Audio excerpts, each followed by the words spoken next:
Hi hello ನಮಸ್ತೆ, ನಾನು ರಾಜು ಅಷ್ಟೇ. ನೀವು ನೋಡ್ತಾ ಇದ್ದೀರಾ centre point Kannada YouTube channel. ಕಳೆದ 2-3 ದಿನಗಳಿಂದ ಸುದ್ದಿ ಆಗ್ತಾ ಇರುವಂಥ ಒಂದೇ ಒಂದು ನ್ಯೂಸ್ ಅಂದರೆ ಅದು KN ರಾಜಣ್ಣ ಅವರ ಮೇಲೆ ಮಾಡಿದಂಥ ಹನಿ ಟ್ರ್ಯಾಪ್ ಪ್ರಕರಣ. KN ರಾಜಣ್ಣ ಅವರನ್ನ ಹೇಗಾದರೂ ಮಾಡಿ ಮೂಲೆಗುಂಪು ಮಾಡಬೇಕು, KN ರಾಜಣ್ಣ ಅವರ ರಾಜಕೀಯ ವೃತ್ತಿ ಬದುಕನ್ನು ಹೇಗಾದರೂ ಮಾಡಿ ಮೊಟಕುಗೊಳಿಸಬೇಕು ಎನ್ನುವ ದೃಷ್ಟಿಯಲ್ಲಿ ಕಾಂಗ್ರೆಸ್ ಪಕ್ಷದ ಒಬ್ಬ ಮುಖಂಡ ಹನಿ ಟ್ರ್ಯಾಪ್ಗೆ ಕೆಡವಿದ್ದಾರೆ. ಅಂದರೆ KN ರಾಜಣ್ಣ ಅವರನ್ನ ಹನಿ ಟ್ರ್ಯಾಪ್ ಅಡ್ಡಕ್ಕೆ ಕೆಡವಿ ಅವರನ್ನ ಮೂಲೆಗುಂಪು ಮಾಡಬೇಕು ಎನ್ನುವ ದೃಷ್ಟಿಯಲ್ಲಿ ಮಾಡಿದಂಥ ಈ ಕುತಂತ್ರ ಅಥವಾ ಹೇಯ ಕೃತ್ಯ ಇದೆಯಲ್ಲ, ಅದು ಈಗ ರಾಜ್ಯದಲ್ಲಿ ದೊಡ್ಡ ಸದ್ದನ್ನ ಮಾಡ್ತಾ ಇದೆ. ನೋಡಿ, ಇಲ್ಲಿ ತನಕ ಏನೇನಾಯ್ತು, ಹನಿ ಟ್ರ್ಯಾಪ್ ಅಡ್ಡಕ್ಕೆ ಕೆಡವಿದ ನಂತರ KN ರಾಜಣ್ಣ ಅವರು ವಿಧಾನಸಭೆಯ ಅಧಿವೇಶನದಲ್ಲಿ ಮಾತಾಡಿದ್ರು. ಅದಾದ ನಂತರ KN ರಾಜಣ್ಣ ಅವರ ಪುತ್ರನ ಮೇಲೂ ಕೂಡ ಹನಿ ಟ್ರ್ಯಾಪ್ ಪ್ರಕರಣ ನಡೆದಿತ್ತು. ಹೀಗೆ 48 ಜನರ ಅಥವಾ 48 ಮುಖಂಡರ ಮೇಲೆ ಹನಿ ಟ್ರ್ಯಾಪ್ ಪ್ರಕರಣ ನಡೆದಿತ್ತು. ಆ 48 ಮುಖಂಡರನ್ನ ಹನಿ ಟ್ರ್ಯಾಪ್ ಅಡ್ಡಕ್ಕೆ ಕೆಡವಿ ಅವರ ರಾಜಕೀಯ ಭವಿಷ್ಯಕ್ಕೆ ಮುಳ್ಳಾಗುವಂತ ಒಂದು ಕೆಲಸವನ್ನ ಅದೇ ಪಕ್ಷದ ಮುಖಂಡರು, ಅದೇ ಪಕ್ಷದ ಮಹಾನಾಯಕ ಸ್ಕೆಚ್ ಹಾಕಿದ್ದ ಎನ್ನುವ ಸ್ಫೋಟಕ ಮಾಹಿತಿಯನ್ನ ಇದೀಗ KN ರಾಜಣ್ಣ ಅವರು ಹೊರಗೆ ಹಾಕಿದ್ರು.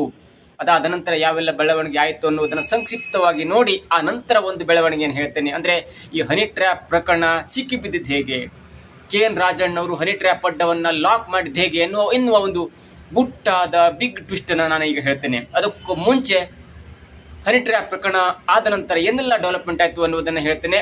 KN ರಾಜಣ್ಣ ಅವರ ಪುತ್ರರು MLC ಆದಂತ ರಾಜೇಂದ್ರ ಅವರು CM ಅನ್ನ ಮೀಟ್ ಮಾಡಿದ್ರು. ಜೊತೆಗೆ CM ಅವರಿಗೆ ಇಡೀ ದಾಖಲಾತಿಯನ್ನ, ಕೆಲವೊಂದು ವಿಡಿಯೋ ತುಣುಕನ್ನ ಮತ್ತು ಡಿಜಿಟಲ್ ಸಾಕ್ಷಿಗಳನ್ನ ಕೊಟ್ಟು 3 ತಿಂಗಳಿಂದ ನಮ್ಮ ಮೇಲೆ ಮತ್ತು ನನ್ನ ತಂದೆಯವರ ಮೇಲೆ ಹನಿ ಟ್ರ್ಯಾಪ್ ಪ್ರಕರಣ ನಡೀತಾ ಇದೆ, ಹಾಗಾಗಿ ನೀವು ಸೂಕ್ತ ತನಿಖೆಯನ್ನ ಕೊಡಬೇಕು, ಸೂಕ್ತ ತನಿಖೆಯನ್ನು ಮಾಡಬೇಕು ಎನ್ನುವ ದೃಷ್ಟಿಯಲ್ಲಿ KN ರಾಜಣ್ಣ ಅವರ ಪುತ್ರರಾದಂಥ ರಾಜೇಂದ್ರ ಅವರು CM ಅನ್ನು ಮೀಟ್ ಆಗಿದ್ರು. ಅದಾದ ನಂತರ ಇವತ್ತು AICC ಅಧ್ಯಕ್ಷರಾದಂಥ ಮತ್ತು ಕಾಂಗ್ರೆಸ್ನ ಉನ್ನತ ಹುದ್ದೆಯಲ್ಲಿರುವಂತಹ ಮಲ್ಲಿಕಾರ್ಜುನ್ ಖರ್ಗೆ ಅವರು ಕೂಡ CM ಅವರ ಆರೋಗ್ಯವನ್ನು ವಿಚಾರಿಸುವ ನೆಪದಲ್ಲಿ CM ನಿವಾಸಕ್ಕೆ ಹೋಗಿ ಅವರ ಆರೋಗ್ಯವನ್ನು ವಿಚಾರಿಸಿ ಕೊನೆಗೆ 20 ನಿಮಿಷಗಳ ಕಾಲ ಗೌಪ್ಯವಾಗಿ ರಾಜ್ಯದಲ್ಲಿ ಏನೆಲ್ಲ ನಡೀತಾ ಇದೆ, ಯಾವೆಲ್ಲ ಪ್ರಕರಣಗಳು ಕಾಂಗ್ರೆಸ್ಗೆ ತಲ್ಲಣವನ್ನು ಉಂಟು ಮಾಡಿದೆ, ಇವೆಲ್ಲದರ ಬಗ್ಗೆ ಗಂಭೀರವಾದ ಚರ್ಚೆಯನ್ನು ಮಾಡಿದ್ರು. ಈಗ ಹನಿ ಟ್ರ್ಯಾಪ್ ವಿಷಯಕ್ಕೆ ಬರುವ. ಹನಿ ಟ್ರ್ಯಾಪ್ ವಿಷಯದಲ್ಲಿ, ಹನಿ ಟ್ರ್ಯಾಪ್ ಈ ಸುದ್ದಿಯಲ್ಲಿ ರಾಜಣ್ಣ ಅವರ ಮೇಲೆ ಹನಿ ಟ್ರ್ಯಾಪ್ ನಡೀತು, ರಾಜಣ್ಣ ಅವರ ಮಗನ ಮೇಲೆ ಹನಿ ಟ್ರ್ಯಾಪ್ ನಡೀತು. ಇದಾದದ್ದು ಬರೋಬ್ಬರಿ 3 ತಿಂಗಳ ಹಿಂದೆ. ಹಾಗಾದ್ರೆ KN ರಾಜಣ್ಣ ಅವರು ಹೇಗೆ ಲಾಕ್ ಆಗಿಲ್ಲ? KN ರಾಜಣ್ಣ ಅವರ ಮೇಲೆ ಹನಿ ಟ್ರ್ಯಾಪ್ ಪ್ರಕರಣ ನಡೆದಿದ್ರು. KN ರಾಜಣ್ಣ ಅವರನ್ನ ಹನಿ ಟ್ರ್ಯಾಪ್ ಕೆಡ್ಡಾಕಿ ಕೆಡವಲಿಕ್ಕೆ ಯಾವೆಲ್ಲ ಪ್ರಯತ್ನ ನಡೆದಿತ್ತು ಮತ್ತು ಆ ಪ್ರಕರಣದಿಂದ KN ರಾಜಣ್ಣ ಹೊರಗೆ ಬಂದಿದ್ದ ಹೇಗೆ, ಜೊತೆಗೆ KN ರಾಜಣ್ಣ ಅವರು ಈ ಹನಿ ಟ್ರ್ಯಾಪ್ ಹನಿ ಗ್ಯಾಂಗ್ ಅನ್ನ ಹೇಗೆ ಲಾಕ್ ಮಾಡಿದ್ರು ಎನ್ನುವುದನ್ನ ಸಂಕ್ಷಿಪ್ತವಾಗಲ್ಲ, ಡಿಟೇಲ್ ಆಗಿ ಹೇಳ್ತೇನೆ. ಯಾಕಂದ್ರೆ ಈಗಾಗಲೇ ಸದ್ದು ಮಾಡಿರುವಂತ KN ರಾಜಣ್ಣ ಅವರ ಹನಿ ಟ್ರ್ಯಾಪ್ ಕೇಸ್ ಇದೆಯಲ್ಲ, ಈ ಗ್ಯಾಂಗ್ಗೂ ಈ ಹಿಂದೆ 2001ರಲ್ಲಿ ಆದಂತ ದೊಡ್ಡ ಹನಿ ಟ್ರ್ಯಾಪ್ ಕೇಸ್ ಇದೆ, ನಿಮ್ಗೆಲ್ಲ ನೆನಪಿರಬಹುದು. ಆಗಿನ ಮಂತ್ರಿಯೊಬ್ಬರ ಮೇಲೆ ಹನಿ ಟ್ರ್ಯಾಪ್ ಕೇಸ್ ದಾಖಲು ಮಾಡಿ ಹನಿ ಟ್ರ್ಯಾಪ್ ಅಡ್ಡ ಹಾಕಿ ಕೆಡವಿ ಅವರ ಸಚಿವ ಸ್ಥಾನಕ್ಕೆ ರಿಸೈನ್ ಅನ್ನ ತೆಗೆದುಕೊಳ್ಳಲಾಯಿತು. ಯಾಕಂದ್ರೆ ಅಷ್ಟು ಮಟ್ಟಿನ ದೊಡ್ಡ ವಿಡಿಯೋ ಇಡೀ ಕರ್ನಾಟಕದಾದ್ಯಂತ ಹಬ್ಬಿ ಅಥವಾ ಹರಡಿ ಆ ಸಚಿವನಿಗೆ ಮುಜುಗರವನ್ನು ಉಂಟು ಮಾಡಿತ್ತು. ಜೊತೆಗೆ ಆ ಸಚಿವನನ್ನ ಮೂಲೆಗುಂಪು ಮಾಡಿತ್ತು ಮತ್ತು ಅವರು ರಾಜಕೀಯದಿಂದ ದೂರ ಉಳಿಯುವಂತ ಒಂದು ಪರಿಸ್ಥಿತಿ ಉಂಟು ಮಾಡಿತ್ತು. ಅದೇ ಗ್ಯಾಂಗು ಈಗ ಲಿಂಕ್ ಇದೆ. ಅಂದ್ರೆ KN ರಾಜಣ್ಣ ಅವರ ಮೇಲೆ ಯಾವೆಲ್ಲ ಜನರು ಯಾರೆಲ್ಲ ಬಂದು ಹನಿ ಟ್ರ್ಯಾಪ್ ಅಡ್ಡಾಕಿ ಕೆಡುವಂತ ಪ್ರಯತ್ನ ಮಾಡಿದ್ರಲ್ಲ, ಆ ಲಿಂಕ್ಗೂ ಈ ಹಿಂದೆ ಒಬ್ಬ ಸಚಿವರ ಮೇಲೆ ಆದಂತ ಹನಿ ಟ್ರ್ಯಾಪ್ಗೂ, ಅಂದ್ರೆ ಚಿನ್ನಿ ಗ್ಯಾಂಗ್ ಇದೆಯಲ್ಲ, ಆ ಚಿನ್ನಿ ಗ್ಯಾಂಗು ಮತ್ತು KN ರಾಜಣ್ಣ ಅವರ ಮೇಲೆ ಮಾಡಿದಂತ KN ರಾಜಣ್ಣ ಅವರನ್ನ ಹನಿ ಟ್ರ್ಯಾಪ್ ಅಡ್ಡಾಕಿ ಕೆಡುವಂತೆ ಮಾಡಿದಂತ ಈ ಗ್ಯಾಂಗು ಲಿಂಕ್ ಇದೆಯಾ? ಖಂಡಿತವಾಗೂ ಇದೆ. ಅದನ್ನ ಹೇಳೋಕ್ಕಿಂತ ಮೊದಲೇ KN ರಾಜಣ್ಣ ಅವರನ್ನ ಒಬ್ಬ ವಕೀಲೆಯಾಗಿ, ಒಬ್ಬ ಹೆಣ್ಣು ಮಗಳು, ವಕೀಲ ವೃತ್ತಿಯನ್ನ ಮಾಡ್ತಿರುವಂತ ಹೆಣ್ಣು ಮಗಳು, ಅವಳು ವಕೀಲಳೋ ಅಥವಾ ವಕೀಲ ವೃತ್ತಿಯನ್ನ ಇಲ್ವೋ ಅದು ಬೇರೆ ಪ್ರಶ್ನೆ. ಆದರೆ KN ರಾಜಣ್ಣ ಅವರ ಮನೆ ಹತ್ರ ಬಂದು, ನಾನು ವಕೀಲ ವೃತ್ತಿಯನ್ನು ಮಾಡ್ತಾ ಇದ್ದೇನೆ, ನನಗೆ LLB ಮಾಡಿದ್ದೇನೆ, ನನಗೆ ನಿಮ್ಮ ಆಫೀಸ್ನಲ್ಲಿ ಕೆಲಸವೇನಾದರೂ ಕೊಡಿ, ನಾನು ನಿಮ್ಮ ಎಲ್ಲ ಪ್ರಕರಣವನ್ನ, ನಿಮ್ಮ ಎಲ್ಲ ಈ ಆಗುವುಗಳನ್ನ ನಾನು ನೋಡ್ಕೊಳ್ತೇನೆ ಎನ್ನುವ ದೃಷ್ಟಿಯಲ್ಲಿ ಪದೇ ಪದೇ KN ರಾಜಣ್ಣ ಅವರನ್ನ ಮೀಟ್ ಮಾಡುವ ಪ್ರಯತ್ನವನ್ನ ಮಾಡ್ತಾಳೆ. ಮೊದಲನೇದಾಗಿ ಆ ವಕೀಲೆಯಾದಂಥವಳು, ಆ ವಕೀಲ ಡ್ರೆಸ್ ನಲ್ಲಿ ಬಂದಂಥವಳು KN ರಾಜಣ್ಣ ಅವರನ್ನ ಮಧುಗಿರಿಯ ಆಫೀಸ್ನಲ್ಲಿ, ಮಧುಗಿರಿಯ ಮನೆಯಲ್ಲಿ ಮೀಟ್ ಮಾಡುವ ಪ್ರಯತ್ನವನ್ನ ಮಾಡ್ತಾಳೆ. ಜೊತೆಗೆ KN ರಾಜಣ್ಣ ಅವರು, ಇಲ್ಲಮ್ಮ ನಮ್ಮಲ್ಲಿ ಅಂತ ಕೆಲಸ ಕಾಲಿಲ್ಲ, ಬೇಕಾದ್ರೆ ಹೇಳಿ ಕಳಿಸ್ತೇವೆ ಎನ್ನುವ ಒಂದು ಮಾತನ್ನು ಹೇಳಿ ಕಳಿಸ್ತಾರೆ. ಅದಾದ ನಂತರ ತುಮಕೂರಿನ ನಿವಾಸದಲ್ಲೂ ಕೂಡ ತುಮಕೂರು ನಿವಾಸಕ್ಕೂ ಬಂದು ಆ ಲೇಡಿ ಅಂದ್ರೆ ವಕೀಲೆಯಾದಂಥ ಲೇಡಿ ಬಂದು ವಕೀಲ ಡ್ರೆಸ್ ಎಲ್ಲ ಹಾಕೊಂಡು ವಕೀಲ ತಾನು ವಕೀಲಳು ಎನ್ನುವಂತ ಒಂದು ಸೋಗಿನಲ್ಲಿ ಬಂದು KN ರಾಜಣ್ಣವ್ರ ಹತ್ರ ರಿಕ್ವೆಸ್ಟ್ ಮಾಡ್ತಾಳೆ, ನಾನು ನಿಮ್ಮ ಆಫೀಸ್ನಲ್ಲಿ ಕೆಲಸ ಮಾಡ್ತೇನೆ, ಯಾಕಂದ್ರೆ ನನಗೆ ಕೆಲಸ ಇಲ್ಲ, ನನಗೆ ಕೆಲಸ ಕೊಡಿ, ನಿಮ್ಮೆಲ್ಲ ಆಗು ಹೋಗುಗಳನ್ನು ನಿಮ್ಮೆಲ್ಲ ಕಾನೂನು ವ್ಯವಹಾರಗಳನ್ನ ನಾನು ನೋಡ್ಕೊಳ್ತೇನೆ ಎನ್ನುವ ದೃಷ್ಟಿಯಲ್ಲಿ ಅವಳು ಮಾತಾಡ್ತಾಳೆ. ಅದಾದ ನಂತರ KN ರಾಜಣ್ಣವರಿಗೆ ಒಂದು ಡೌಟ್ ಬರುತ್ತೆ, ಯಾಕೆ ಇವಳು ನನ್ನ ಹತ್ರನೇ ಬರ್ತಾ ಇದ್ದಾಳೆ, ಬೇರೆ ಹತ್ರ ಹೋಗಿ ಕೆಲಸ ಕೇಳಬಾರ್ದವಾ ಅನ್ನೋ ಒಂದು ಡೌಟ್ ಬರುತ್ತೆ. ಅಷ್ಟಕ್ಕೂ ಅವರು ಜಾಸ್ತಿ ತಲೆ ಕೆಡಿಸ್ಕೊಳಿಕ್ ಹೋಗಲ್ಲ. ಆದರೆ ಒಂದು ದಿನ KN ರಾಜಣ್ಣವರು ಒಂದು ಮದುವೆ ಫಂಕ್ಷನ್ಗೆ ಹೋಗ್ಬೇಕಾಗತ್ತೆ. ಆ ಮದುವೆ ಫಂಕ್ಷನ್ಗೆ ಹೋಗ್ಬೇಕಾದಂತ ಆತುರದಲ್ಲಿದ್ದ KN ರಾಜಣ್ಣವರ ಹತ್ರ ಮತ್ತೆ ಆ ಮಹಿಳೆ ಬಂದು, ಇಲ್ಲ ನನ್ನನ್ನ ನಿಮ್ ಜೊತೆ ಪರ್ಸನಲ್ ಆಗಿ ಮಾತಾಡ್ಬೇಕು, ಬನ್ನಿ ಅಲ್ಲಿ ಹೋಗುವ, ಅಂದ್ರೆ ಅವರ ರೂಮಿನ ಒಂದು ಸಪರೇಟ್ ಕೊಠಡಿಗೆ ಹೋಗುವ ಎನ್ನುವ ದೃಷ್ಟಿಯಲ್ಲಿ ಪದೇ ಪದೇ KN ರಾಜಣ್ಣವರನ್ನ ಫೋರ್ಸ್ ಮಾಡ್ತಾಳೆ. ನನಗೆ ಕೆಲಸ ಬೇಕು, ನಾನು ಎಲ್ಲ ವ್ಯವಹಾರ ನೋಡ್ಕೋತೀನಿ, ನನ್ನ ಹಿನ್ನೆಲೆ ಹೀಗೆ ಇದೆ, ನಾನು ಮಾತಾಡಬೇಕು ನಿಮ್ ಜೊತೆ, ಬನ್ನಿ ಸಪರೇಟ್ ಆಗಿ ಮಾತಾಡುವ ಎನ್ನುವ ಒಂದು ನಿಟ್ಟಿನಲ್ಲಿ ಅಂತ ಸೋಗಿನಲ್ಲಿ ಬಂದು KN ರಾಜಣ್ಣವರಿಗೆ ಫೋರ್ಸ್ ಮಾಡ್ತಾಳೆ. ಆವಾಗ ಸ್ವಲ್ಪ ಗಂಭೀರವಾಗಿ ತೆಗೆದುಕೊಂಡಂತ KN ರಾಜಣ್ಣವರು ಆ ಮಹಿಳೆಯ ಕೆನ್ನೆಗೆ ಬಾರಿಸ್ತಾರೆ. ಜೊತೆಗೆ ಅವರು ಅಲ್ಲಿಂದ ಜಾಗ ಖಾಲಿ ಮಾಡ್ತಾರೆ, ಯಾರು ಆ ಮಹಿಳೆ. ಅದಾದ ನಂತರ KN ರಾಜಣ್ಣವರ ಮಗ ಮತ್ತು KN ರಾಜಣ್ಣವರ ಆಪ್ತರು ಆ ಮಹಿಳೆಯ ಜೊತೆಗೆ ಬಂದಂತ ಒಬ್ಬ ಹುಡುಗನನ್ನ ಐಡೆಂಟಿಫೈ ಮಾಡ್ತಾರೆ. ಅವನೇ ತುಮಕೂರು ವಿಭಾಗದಲ್ಲಿ ತುಂಬಾ ಹೆಸರು ಮಾಡಿದಂತ ಮತ್ತು ಮಾಜಿ ಪತ್ರಕರ್ತರು ಆದಂತ, ಜೊತೆಗೆ ಈ ಹಿಂದೆ ಚಿನ್ನಿಯ ಗ್ಯಾಂಗ್ ಜೊತೆ ಗುರುತಿಸಿಕೊಂಡಂತ ಮತ್ತು ಚಿನ್ನಿಯ ಗ್ಯಾಂಗ್ ಜೊತೆ ಗುರುತಿಸಿಕೊಂಡು ಒಬ್ಬ ಸಚಿವನನ್ನ ಹನಿ ಟ್ರ್ಯಾಪ್ ಅಡ್ಡಾಕಿ ಕೆಡವಿ ಅವನ ಮಾನ ಮರ್ಯಾದೆಯನ್ನ 3 ಕಾಸಿಗೆ ಹರಾಜು ಹಾಕಿದಂತ ಒಬ್ಬ ಮಾಜಿ ಪತ್ರಕರ್ತನಾಗಿರ್ತಾನೆ. ಅದಾದ ನಂತರ ಅವರೆಲ್ಲ ಅಲ್ಲಿಂದ ಎಸ್ಕೇಪ್ ಆಗ್ತಾರೆ. ಇವೆಲ್ಲ ದಾಖಲಾತಿಗಳನ್ನ ಇಟ್ಟುಕೊಂಡು KN ರಾಜಣ್ಣ ಅವರು ಬರೋಬ್ಬರಿ 3 ತಿಂಗಳ ಹಿಂದೆಯೇ CM ಅವರನ್ನ ಮೀಟ್ ಮಾಡಿರ್ತಾರೆ. ನೋಡಿ ಹೇಗಿದೆ ಲೆಕ್ಕಾಚಾರ ಅಂದ್ರೆ, KN ರಾಜಣ್ಣ ಅವರು ನಿನ್ನೆ ಮೊನ್ನೆ ಹೇಳಿದ ಪ್ರಕರಣ ಅಲ್ವೇ ಅಲ್ಲ ಅದು. KN ರಾಜಣ್ಣ ಅವರು ಇವೆಲ್ಲ ದಾಖಲಾತಿಗಳನ್ನ ಇಟ್ಕೊಂಡು ತನ್ನ ಮಗನ ಜೊತೆಗೆ CM ಸಿದ್ದರಾಮಯ್ಯನವರನ್ನ ಮೀಟ್ ಮಾಡಿ ಹೀಗೀಗ ಆಗ್ತಾ ಇದೆ, ಎಲ್ಲವೂ ಕೂಡ ನಮ್ಮ ಹತ್ರ ದಾಖಲಾತಿ ಇದೆ ಎನ್ನುವ ದೃಷ್ಟಿಯಲ್ಲಿ 3 ತಿಂಗಳಿಂದ ಪದೇ ಪದೇ CM ಅವರಿಗೆ ಹೇಳ್ತಾನೆ ಇರ್ತಾರೆ.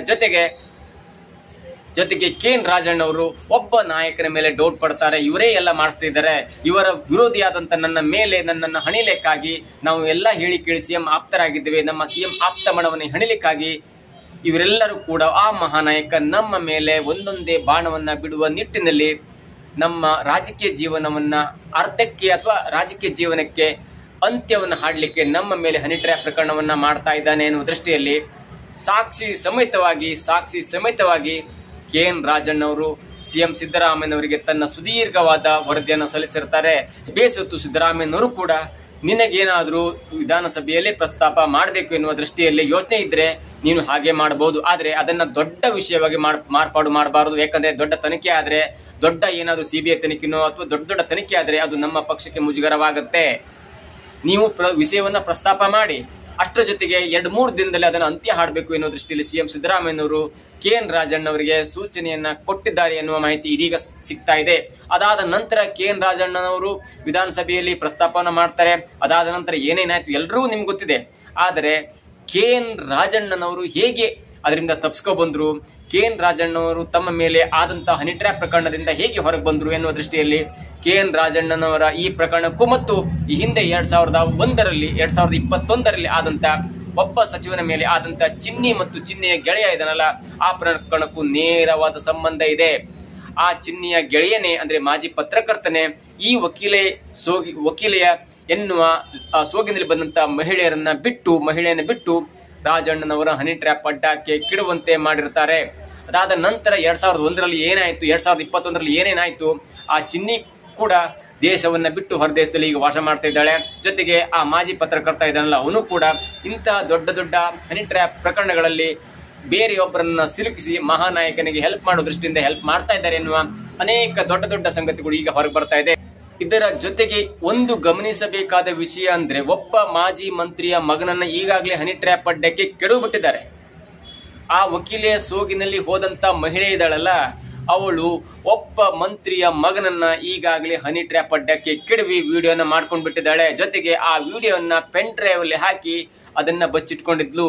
ಅದಾದ ನಂತರ ಆ ಮಂತ್ರಿಯ ಮಗನಿಗೆ ಡೌಟ್ ಬಂದು ಅದನ್ನ ತನ್ನ ಅಪ್ಪನಿಗೆ ಹೇಳಿ, ಜೊತೆಗೆ ಬೆಂಗಳೂರಿನ ಒಬ್ಬ ಯುವ ಮಂತ್ರಿಯ ಜೊತೆಗೆ ಮಾತನಾಡಿ ಆ ಹಳೆಯ ವಿಡಿಯೋನ ಡಿಲೀಟ್ ಮಾಡಿಸುವಂತ ಎಲ್ಲಾ ಪ್ರಯತ್ನ ಕೂಡ ನಡೆದಿತ್ತು ಮತ್ತು ಈಗಾಗಲೇ ಅದು ಡಿಲೀಟ್ ಕೂಡ ಆಗಿದೆ. ಆದರೆ ಕೆಲವೊಬ್ಬರ ಹತ್ರ ಮಾತ್ರ ಆ ವಿಡಿಯೋ ಇರೋದ್ರಿಂದ ಅಲ್ಲಲ್ಲಿ ಕೂಡ ಅದು ಪ್ರಸಾರವಾಗಿದೆ. ಜೊತೆಗೆ ಆ ಮಂತ್ರಿಯ ಮಗನ ಮರ್ಯಾದೆ ಕೂಡ ಹರಾಜಾಗಿದೆ. ಆದರೆ ಅದನ್ನ ದೊಡ್ಡದು ಮಾಡುವ ನಿಟ್ಟಿನಲ್ಲಾಗ್ಲಿ, ಅದನ್ನ ದೊಡ್ಡದಾಗಿ ತನ್ನ ಮೇಲೆ ಹನಿ ಟ್ರ್ಯಾಪ್ ಆಗಿದೆ, ನಾನು ಸಿಕ್ಕಾಕೊಂಡು ಬಿದ್ದಿದ್ದೇನೆ ಎನ್ನುವ ದೃಷ್ಟಿಯಲ್ಲಾಗ್ಲಿ ಯಾರು ಕೂಡ ಬಿಂಬಿಸ್ತಾ ಇಲ್ಲ. ಯಾಕಂದ್ರೆ ಒಂದು ವೇಳೆ ಒಂದೇ ಒಂದು ವಿಡಿಯೋ ಕ್ಲಿಪ್ ಬಂದರೂ ಕೂಡ ಅದು ಮಂತ್ರಿಯ ಮಗನಿಗೂ ಕೆಟ್ಟ ಹೆಸರು ಬರುತ್ತೆ, ಜೊತೆಗೆ ಆ ಮಂತ್ರಿಗೂ ಕೆಟ್ಟ ಹೆಸರು ಬರುತ್ತೆ. ಇವೆಲ್ಲದರ ನಡುವೆ ಇದೀಗ ಒಂದು ದೊಡ್ಡ ವಿಷಯ ಹರಿದಾಡ್ತಾ ಇದೆ. ಅಂದ್ರೆ ಅದು ಈಗಾಗಲೇ ಸುಮಾರು 48 ಜನರ ಮೇಲೆ ಹನಿ ಟ್ರ್ಯಾಪ್ ಪ್ರಕರಣ ನಡೆದಿದೆ ಮತ್ತು ಅನೇಕರು ಹನಿ ಟ್ರ್ಯಾಪ್ ಅಡ್ಡಕ್ಕೆ ಬಿದ್ದರೆ ಎನ್ನುವ ದೊಡ್ಡದಾದ ಮತ್ತು ಉನ್ನತವಾದ ಮಾಹಿತಿ ಇದೀಗ ಎಲ್ಲರ ಹತ್ರ ಸಿಗ್ತಾ ಇದೆ.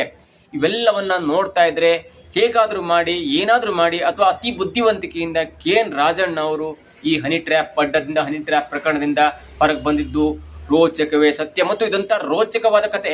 ಯಾಕಂದ್ರೆ ರಾಜಣ್ಣ ಅವರು ಹೇಳಿ ಕೇಳಿ ಅತ್ಯಂತ ಬುದ್ಧಿವಂತ ರಾಜಕಾರಣಿ. ಹಾಗಾಗಿ ಅವರು ಯಾವುದೇ ಮಹಿಳೆಯಾಗ್ಲಿ ಅಥವಾ ವಕೀಲ ಸೋಗಿನಲ್ಲಿ ಬಂದಂತ ಮಹಿಳೆಯ ಈ ಕೆಟ್ಟ ಒಂದು ಪ್ಲಾನ್ಗೆ ಅವರು ಬೀಳಲಿಲ್ಲ. ಏನಾದ್ರೂ ಸ್ವಲ್ಪ ಹಾದಿ ತಪ್ಪಿದ್ರೆ, ಸ್ವಲ್ಪ ತಮ್ಮ ನಡೆಯಲ್ಲಿ ಹಾದಿ ತಪ್ಪಿದ್ರೆ ಅವರು ಕೂಡ ಈ ಕೆಡ್ಡಕ್ಕೆ ಬೀಳ್ತಾ ಇದ್ರು ಮತ್ತು ಆ ಮಹಾನಾಯಕನ ಪ್ಲಾನ್ ಅಡ್ಡಕ್ಕೆ ಬಿದ್ದು ತಮ್ಮ ರಾಜಕೀಯ ಜೀವನವನ್ನು ಅಂತ್ಯಗೊಳಿಸಿಕೊಳ್ಬೇಕಾಗಿತ್ತು.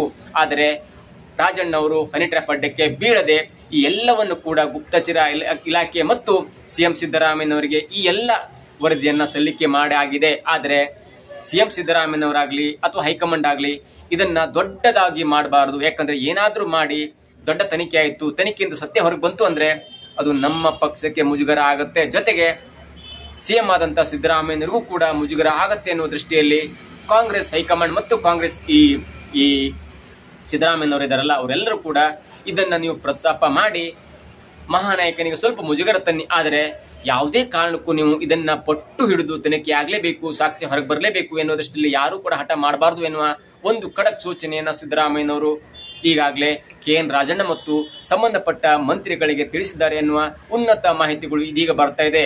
ಇವೆಲ್ಲವನ್ನ ನೋಡ್ತಾ ಇದ್ರೆ ಚಿನ್ನಿ ಗ್ಯಾಂಗ್ ಇದೆಯಲ್ಲ, ಚಿನ್ನಿ ಗ್ಯಾಂಗ್ 2021ರಲ್ಲಿ ಒಬ್ಬ ಸಚಿವನ ಮೇಲೆ ಹನಿ ಟ್ರ್ಯಾಪ್ ಮಾಡಿ ಅವನ ಮಾನ ಮರ್ಯಾದೆಯನ್ನು ಹೇಗೆ ಮೂರು ಕಾಸಿಗೆ ಹರಾಜಾಕಿತ್ತಲ್ಲ, ಅದೇ ಪ್ಲಾನ್ ನಲ್ಲಿ KN ರಾಜಣ್ಣ ಅವರ ಮಾನ ಮರ್ಯಾದೆಯನ್ನ 3 ಕಾಸಿಗೆ ಹರಾಜಕ್ಕೂ ದೊಡ್ಡ ಪ್ರಯತ್ನ ಮಾಡಿತ್ತು. ಆದರೆ KN ರಾಜಣ್ಣ ಅವರು ಅವರು ಹಣಿದಂತ ಬಲೆಗೆ ಬೀಳಲೇ ಇಲ್ಲ.